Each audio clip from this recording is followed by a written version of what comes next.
the bank following the failed sale of 16 residential apartments in Dagoretti. That is a Fairlake Estate Limited, where Githu is a director, and has accused the Housing Finance Corporation Limited of failing to deliver the deeds for the Zahara Garden Apartments units. They were purchased in 2 separate auctions in May and December 2020. You can follow that story on page 14 of the Star this morning. Also, fuel subsidy tops Treasury, 64 billion shillings extra budget appeal to MPs. The National Treasury has asked the National Assembly to approve the additional 64 billion shillings to stabilize fuel prices, in what reveals the extent to which taxpayers are shouldering the burden of meeting the extra cost of fuel. Treasury has set aside 37.8 billion shillings, of which it has already spent 15.8 billion shillings. That is the Star for you. Make sure you grab a copy of the Star if it really floats your boat. Let's see what else we have there. On the front page of the People Daily, this is what you're waking up to, the front page of the People Daily this morning. As I'm doing this as well, I can see Suleiman Shibal walking in as well to join us.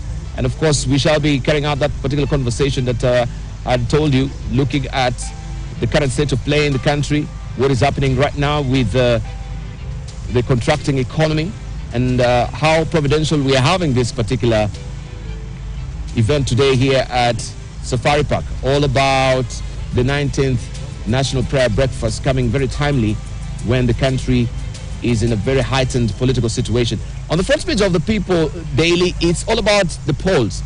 16-bit IBC deadline. 16-bit IBC deadline. State House race competition hots up as aspirants submit signatures, IDs from at least 24 counties each. Now they await vetting by ESCC before they can vie. This is on page 2 of the People Daily this morning. And if you may recall, the Ethics and Anti-Corruption Commission had earlier said, oh, we're not going to carry out any vetting because we are really strapped for cash. We wonder if they do have the cash right now, because this is mandatory for them to, of course, take these aspirants through that rigmarole of the vetting to see if they truly pass muster at the end of the day. And you have some of the faces here. Kalonzo Musyoka there, also George Wajakoya. We have Njeru Kadanja there. We have Jimmy Wanjigi. We have David Mwaura. And we do have also Mwangi Wairia as well. You can follow that story on page 2 of the People Daily this morning. Who stole cancer drugs at KNH? That is a question there. Excuse me. 6 workers at referral hospital accused of stealing medicine worth 9.3 million shillings. Court frees them on 1 million shillings bond each to await June hearing. That is what is on the front page of the People Daily this morning. We can buckle down to some business a bit also to show you what is on the front page of the Business Daily. And as I mentioned also, we have Honorable Suleiman Shabal joining us. We're eagerly waiting for Dan Mazo, who is a co-chair of the organizing committee of the National Prayer Breakfast, who is on his way or is strapped for time. And we were to be joined as well by Bilo Kerok. I saw him also just trying to reach me, and we'll organize to also have him on the set this morning as well if he's around, and we continue pace with the conversation. But before we go to Suleiman, and just to get a feel and flavor of where he has been and just how also he's been gauging the political scenario in the country, we'll want to know what is really happening, what is thinking about the election or the electioneering period that the country is in right now. This is what is on the front page of the Business Daily. Kenya Power gets relief for blackout payment. Consumers will be allowed to make compensation claims only after grid upgrade to reliability supply status. That is what is on the front page of the Business Daily this morning. Kenya Power will be cushioned from compensating businesses that incur financial losses due to electricity outage or outages if MPs adopt proposed changes to the law. It says here that the changes to the Energy Act could see Kenya Power start compensating consumers upon upgrading its aging transmission network to a level where it has backup connections to ensure reliable supply.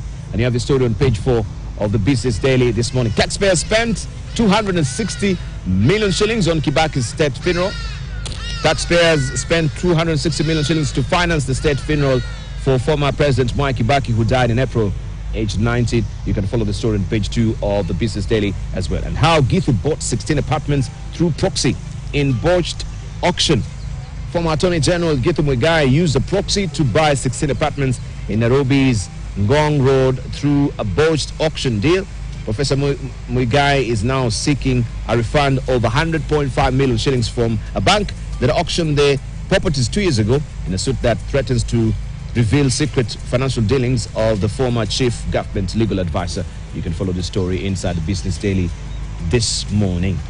That is all that we have there on the paper. I'll show you much later what we have on the editorial pages, looking at the cartoonists and what they've drawn for us today. What will we do without a daily tonic of cartoonists, just to, of course, make a smile and, of course, tickle our funny bones. Let me try and introduce to you, of course, Suleiman Shabal, who's here, a businessman also, and our politician. Good to see you, sir.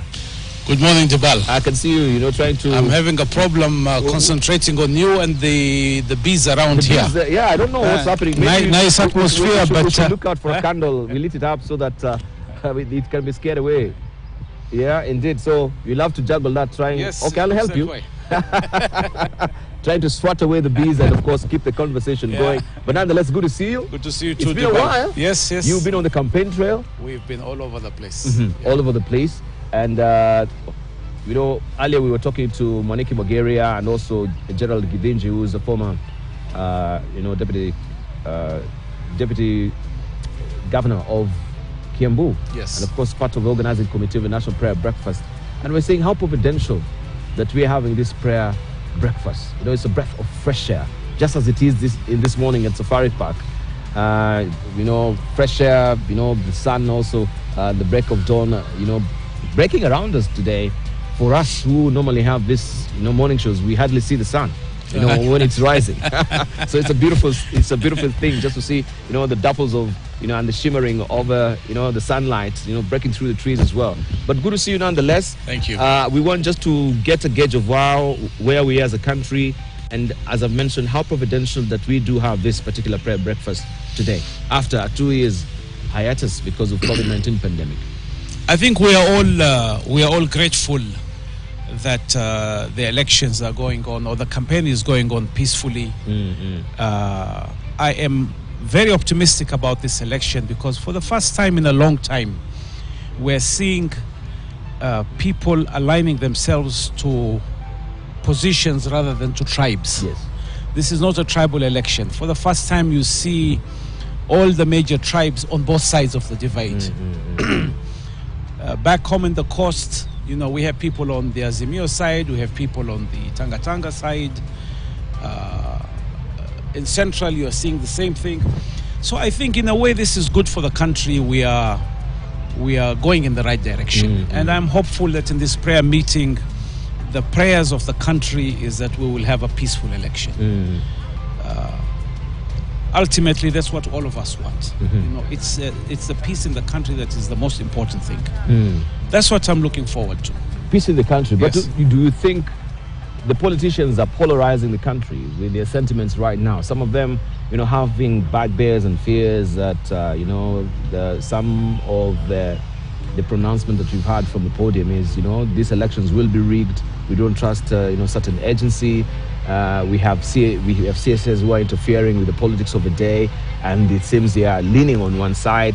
They're supposed to be apolitical at the end of the day. So when we have these pronouncements, from some of, key figures in this country who have a huge cultic following, don't you think it is very unfortunate? Are they really acting in the wisest of fashion? It is, of course, it's very unfortunate when senior politicians start talking that the country is going to be rigged, particularly politicians who are still in government. But I'm hopeful that we'll have a free and fair election. I'm praying that we'll have a free and fair election.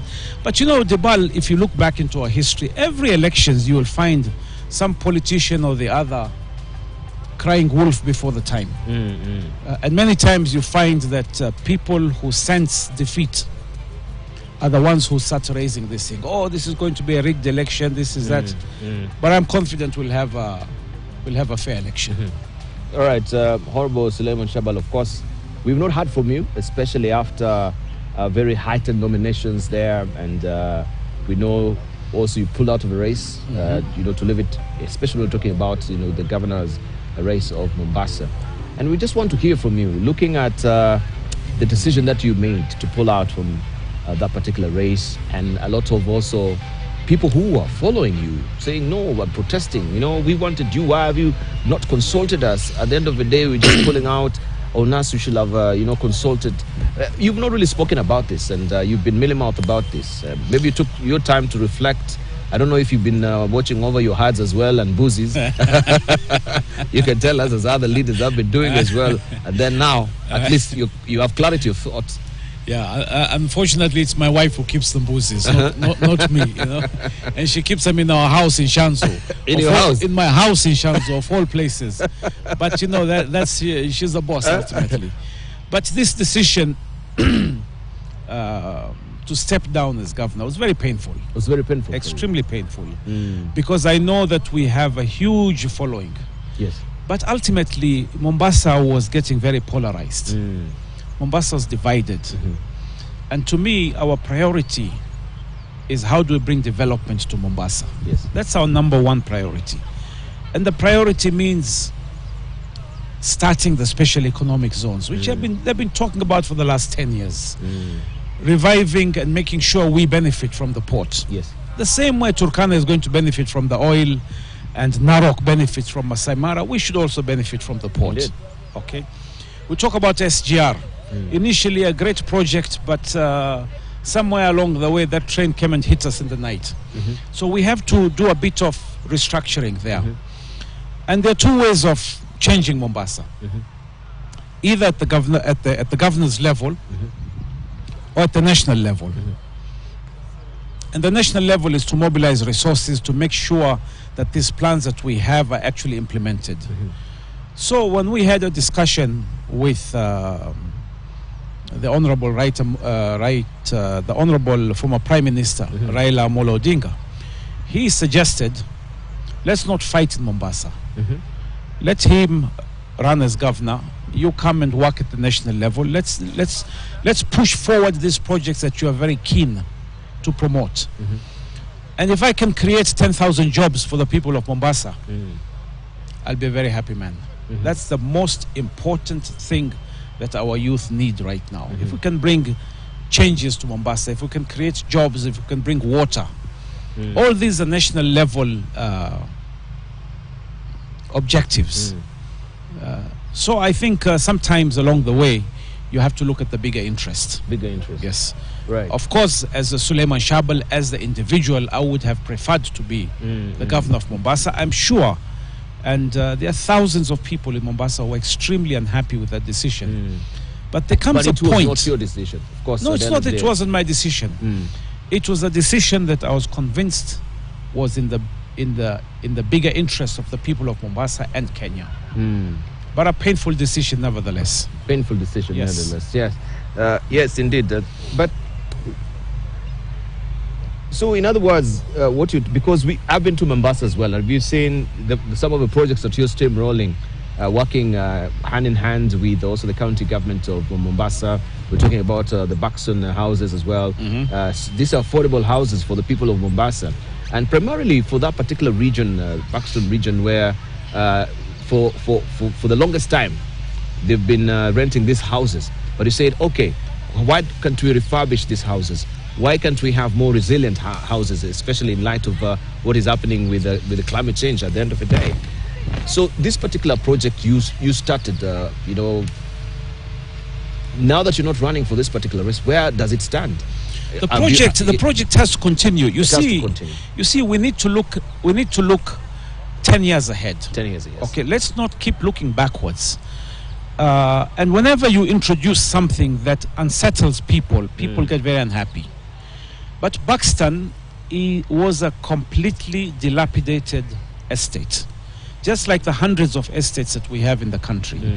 Kenya needs to move forward. We need to move We forward. can't keep on living in houses that were built in the 1950s that are leaking, that are completely By the outdated. colonialists, yes. Colonialists. So those are the houses that we need to demolish and build new houses. Now there are two objectives. Objective number one is to build cheap houses, but cheap in construction, but we need to give people a lifestyle that is acceptable, a modern lifestyle. We can't live the way our grandparents lived in the 1950s. Indeed. Okay. So challenge number one, we have shown that we can actually build affordable houses. Challenge number two is to make sure that the mortgages for those affordable houses is within the reach of the Mwananchi. Now, with interest rates at 14%, it's difficult to do that.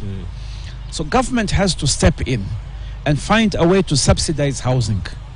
Because you see, if you look at the case of the average family, the most critical thing is to have a roof over your head. Yes, indeed. Once you have a roof over your head and you don't have a landlord chasing you every month, it will be very easy in a worst case scenario to find ugali na skuma. At least you can put food in the house until you revive your economic situation. And it is only by house owning that we can take people into the middle class. Indeed. This is what we've seen in the US, this is what we've seen in Europe, this is what the Singaporean model has been. Yes. We need to move forward and not get emotional about properties that are already way past. Indeed. And that project, we are showing the people of Mombasa what a good partnership between the private sector and the public sector can do. So it's something that I'm very proud of. And you will see more of those in Nairobi, in Kisumu. I know Governor Anyang' Nyong'o is already looking aggressively into this. Yes, indeed. I know that Nairobi is also planning to do the same thing. So it's a national priority. And I know that Prime Minister Raila Odinga is very supportive of this type of project.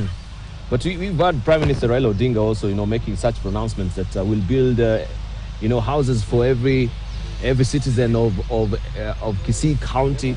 Some of his pronouncements that we make without any proper plan at the end of the day is what really comes to haunt us while we cross over when we are in power, because you didn't have the deliverables.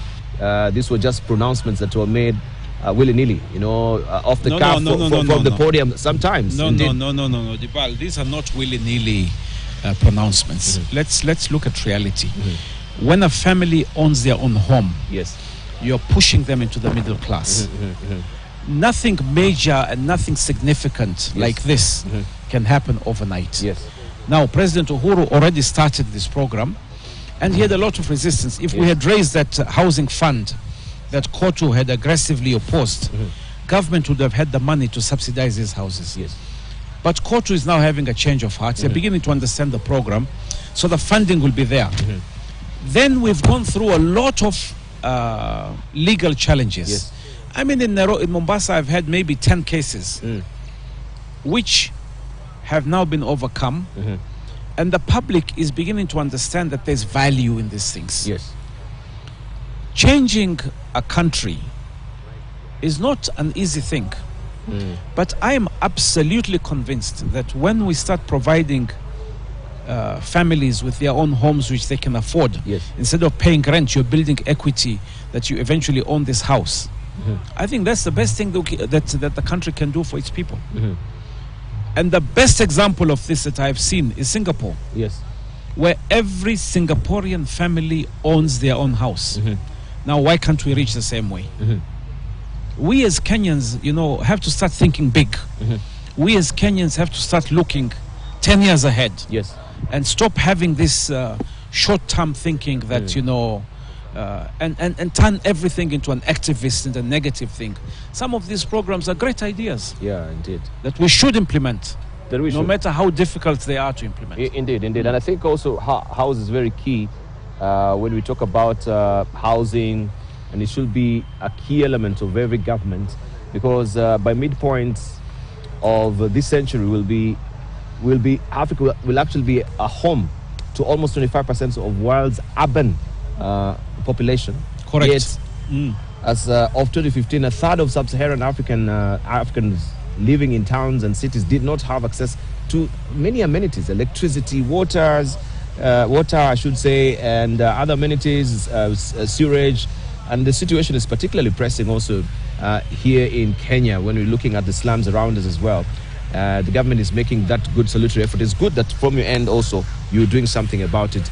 And I think Anyang Nyong'o with Afri Cities Summit, we had also Habitat for Humanity, who they had the first conference here in Africa.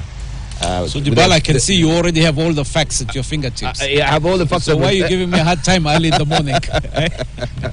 Good. Thank you very much. Let me just also introduce to us right now nominated Senator Isaac Mwaura, who is joining us this morning. And also we have Shahid Yakub, who is the Managing Director of Moto, to just tell us more on what they think of this particular good day. He's Managing Director of Moto Africa Limited. Good to see you. Isaac Mwaura, good to see you. It feels nice to be away from studio today. Well, the weather is very nice. There is a breeze. It's beautiful. It's fresh. And even the sun is it's golden. I mean, yes, it's a full sun in the morning. Yeah. So it's a beautiful setting that we have here at the National Prayer Breakfast. Yeah, and I was just talking to Honorable Suleiman here and saying, hey, it's been a break for 2 good years because of COVID-19 pandemic.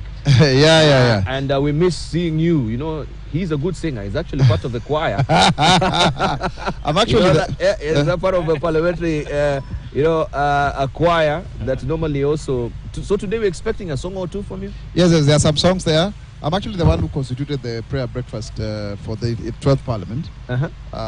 We meet every Wednesday. So in fact, the last Wednesday but one, I was the one who was giving the word. So you are the choir master? No, Richard Tong is a choir master because we share roles there. Oh, you share roles? Yeah. But we have we have now other people that we have given leadership to. Pogisho in the Senate and Dan Mazo, who took over from Koinange. But initially, I'm the one who proposed both of them to lead us because I felt like they are senior more. I would have actually occupied the position, but I said we have more time. God has given us more time to serve this country. And so God rest his good soul. Honorable Koinange was a chair. Yeah, I was a chair before, and I used to joke with him because earlier on in the 11th Parliament, the chair was Clement Wambugu, together with the Senator Beatrice Elachi then. Yes. But then I kept on telling the late Paul Koinange that he will be our next chair, and it actually came to pass. So what a prophet you are! Yeah, well, it's just because we share the. People look at members of Parliament and think, these people are not serious. They don't pray to God, but God has people everywhere, and He does not lack to have His own. And I don't think that is also to mean that people are more they are more spiritual than others, or they are more deserving. No. It's just that we have to find residents in the purpose that God has sent us to Parliament to do, but also in terms of the leadership of this country. Yeah, because without God we cannot do so much. Yeah. Indeed. Earlier when we just began the show as well, I was talking about the military strategy. That sometimes, in the military, especially looking at what is happening in Ukraine, and things are not going according to plan, you have to retreat, and they have the 3 R's: retreat, then recoup, then relaunch. Right? In the retreating and in the recouping is where you realign everything. You re-strategize. You say, okay, it's not really happening and going according to plan in this particular area. Then how do we change, and move that needle to the true north so that we can achieve what we wanted to? And as a country, we are retreating, so to speak, figuratively, here at Safari Park with the 19th National Prayer Breakfast, retreating from, the battered economy that has suffered, because of the blowbacks of COVID-19. We're retreating from the polarization of a heightened political activity in the country, where we feel, everyone who is on the edge because of the political activity. We're retreating because also globally we are affected by the Ukrainian war, and the food prices are skyrocketing right now. Parliament, we also have to salute you because you did not really pass that particular finance bill that will have seen Kenyans really paying taxes, especially on the food items. So I think that was a good move at the end of the day. This is a time of retreating. Briefly, before we take a short break, and then also we hear from Shahid Yakub, and then we go for a short break. Yeah, I think, yes, it's always good to reflect. This is an annual event that was started by President Eisenhower in America and it became now a practice every year by the U.S. Senate. It has since become a global movement. And I think it's just time to thank God because of all that has happened. It's also one day that you see a show of unity across the political divide and even other faiths. So yeah, we need to retreat, and especially when it is coming just before the general elections that are slated for 9th August, so that then we place our hopes, wishes and aspirations before God, so that then the country does not go to the edge of the precipice as it has happened in the past. And also just to say that even when we have political competition, it's not really personal, it's just a differentiation of visions for the same country, one country that is Kenya, and also to really look at what really matters to Kenyans. I mean, right now, as you have rightly put it, people are finding it very difficult